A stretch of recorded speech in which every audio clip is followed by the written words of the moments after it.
Hello, hello, it is me, your girl Laura Writes, ding, and I am back finally with another video.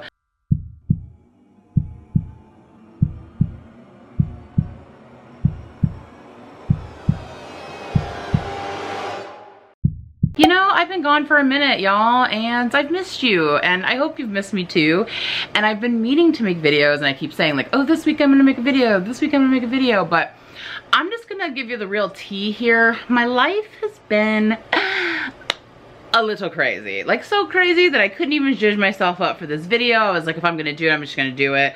And if I hesitate anymore, although this is gonna drive me nuts, if I hesitate anymore, I'm just gonna end up not making it. So here I am, full Laura as she is in the wild, coming to you to give you a little update about where I've been, what I'm working on, etc, etc. So if you're new here, hi, I'm Laura. I write young adult horror currently. Maybe someday I'll venture into middle grade and adult horror or other things, but as of right now, I'm just laser focused on that YA horror that I've been working on forever. And I like to chronicle my journey towards trying to become traditionally published, and it is a long, arduous journey with a lot of pit stops. So speaking of the last pit stop, so some of you may have seen me on April 1st. I did do a live stream. We did a little comeback tour for one night only. Thirsty Thursday writing crew on a Friday. It was me, my brother Kevin the writer, Liselle Sambury, Lindsay Puckett was in the chat, and Lainey Cress, of course, Ginger Reads Lainey, and then Alexa Dunn even was in the chat, as well as all the usual suspects, all my peeps. You know who you are, love you so much. But other than that, I have not done a video since January.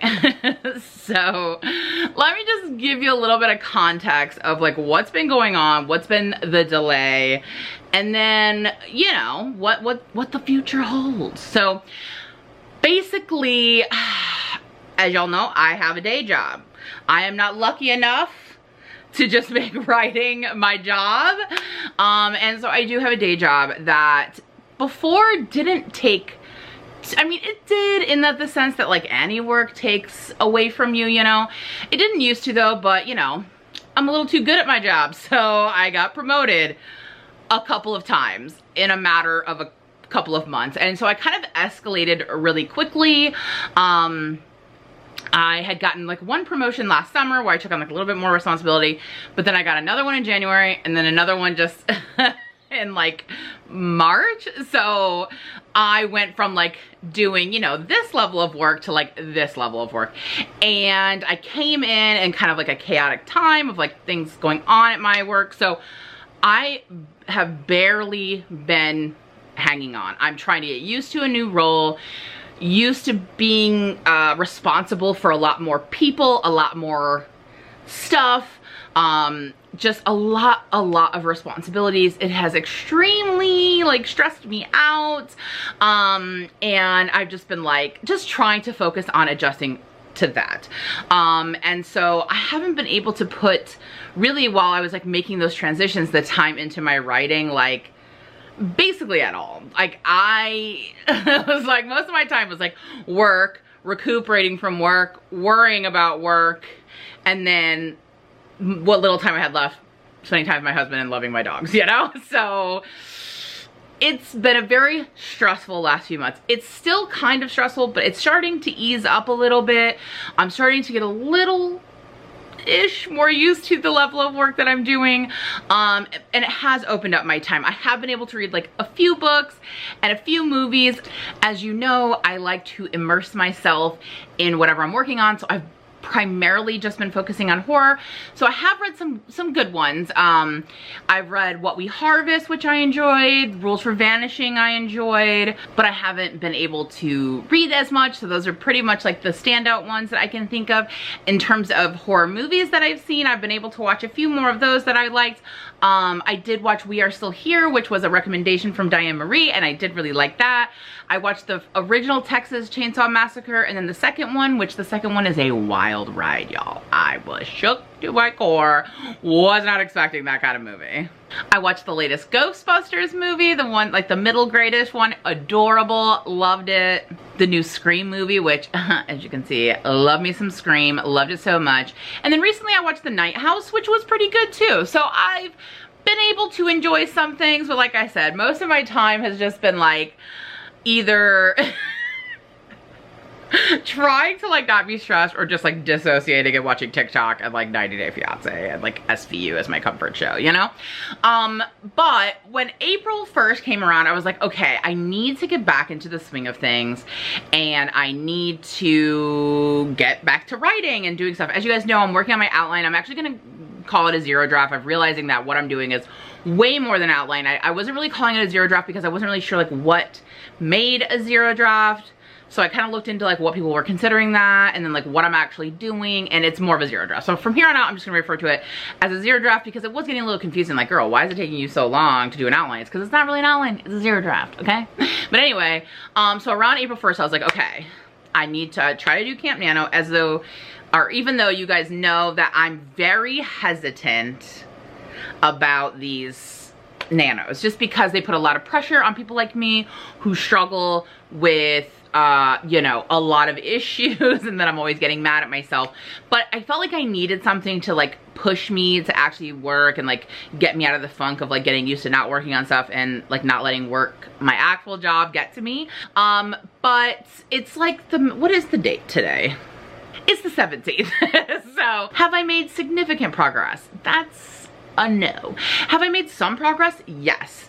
So you're probably asking, well, what's the progress toward? What's your plan, girl? Well, my plan is to try to get done with the zero draft. I thought in the beginning of the month that I really could, but then last week was particularly stressful again at work. Some things came up that were unexpected and kind of took me out for the week, and I wasn't really able to get a lot done.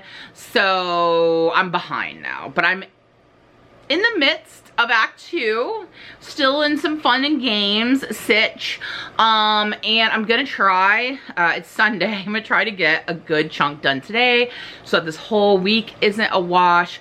So I'm not sure if I'm gonna meet my Camp Nano goals, but I am certainly going to try. And my plan is, if I can get the zero draft done by the end of April, then May, I'd like to do NaNoWriMo. Isn't that such a like fat white girl thing to call it, NaNoWriMo? I don't even like mayonnaise that much. It's just okay. I only like it a little bit on chicken sandwiches and like that's it. But anyway, yeah, I'd like to try to do a NaNoWriMo because I feel like once I have the the zero draft done, it'll be really easy to do a fast draft of just like the ideas, because basically each of my chapters in the zero draft is a summary of like every single thing that happens. So then I just have to like write it in action, and I'm really good like once I know what's happening, not worrying so much about how well it's written, because I know I can fix that later. What I get stuck on when I'm drafting is the next event, which is, and then like totally just, it just takes me a while. Like sometimes it takes me a while to think of the next thing and like what to do. I can't just like do chapter after chapter after chapter like that. So that's why I've been trying to do the zero draft.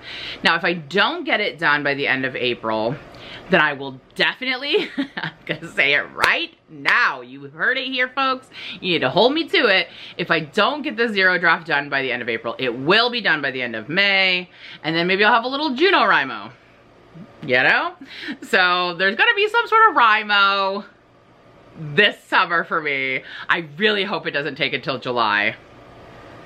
Lord, I hope it doesn't take until July. I really, really, really want to get that first draft done. I'm so much better at like revision. In my mind, I am. I used to be when I did academic writing, so I don't know. Yeah, so that's where I'm at. That's where I've been. That's why I have been making videos. Also, when I wasn't making progress, I was like, what am I gonna make a video about? I don't have nothing to say. So I'm hoping that I continue to make progress so I can continue to make videos. So if you don't see videos from me, your girl is not making progress. That's just the real tea. And I don't wanna bore you. So I will be back when I have more progress going on.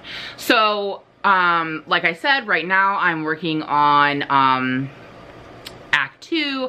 I'm kind of zero drafting the part where there's a mystery element. there's an event that happens to my main character and she doesn't remember everything that happened, and so she's basically trying to piece back some of that. So that's where I'm at in the fun and games of her like trying to jog back her memory and like do things to try to get this information to try to remember, because she has a theory about something that happened, so she's basically trying to confirm is what's happening right now. So I'm really working on that and I'm enjoying it. I haven't watched any movies recently other than the ones I told you, and I'm currently reading Ecstasia by Claire Legrand, which I'm enjoying. It has a lot to do with like religious trauma though, so if you're someone like me who has suffered religious trauma, then you might enjoy it. It's an interesting like horror. It has like I would say it's like Midsummer. Oh, I also watched Midsummer, I forgot, and I did enjoy that. I enjoyed it more cinematically than plot-wise, but I did enjoy it. But I would say that Ecstasia is like a mix of like Midsummer meets Small Favors meets Handmaid's Tale. So it's Midsummer meets Handmaid's Tale meets Small Favors meets Fear Street 1666, but in the future, but a future that's like the past. Yeah, so I don't know if that interests you. Ecstasia, Claire Legrand. But that's what I'm reading, and then like I said, I am working a lot. So that is what's up with your girl. That's where I've been, that's what I'm doing, and I'm really hoping to make some progress. And then maybe, I don't know, like I hate to say maybes because I usually fail to deliver, but my hope, my dreams, my wish is that I make a significant enough progress on Act 2 where I feel like I'm really like moving and shaking, that maybe I could do a vlog next weekend or something. I don't know. Oh, we also have been remodeling, redoing walls and furniture and stuff like that. Like I'm in the process of like redoing my office space and like stuff like that. So that has also taken a toll on me and my time and my ability to get things done. So yeah, I think that's everything. I hope you enjoy seeing my face again, and let's all keep our fingers crossed, positive vibes only, that I continue to make progress, that I continue to make videos, and that I can finally get this zero draft done. Okay, but I need to stop procrastinating. I need to stop this video. I need to get back to work. So hopefully I will see you later, but to make sure you don't miss my next video, if you're not already subscribed, make sure you hit that subscribe button. If you enjoyed seeing my face again, please give this a thumbs up so I know that you missed me and that you like seeing my content and you want to see more. And if you've been hearing people say AuthorTube is dead, where is everybody, send them this video. Be like, my girl Laura is here and she is very interesting. Okay, share the wealth with everybody, all right? And hopefully I will see you all again soon. Thank you so much for watching. See you in the next one. Bye.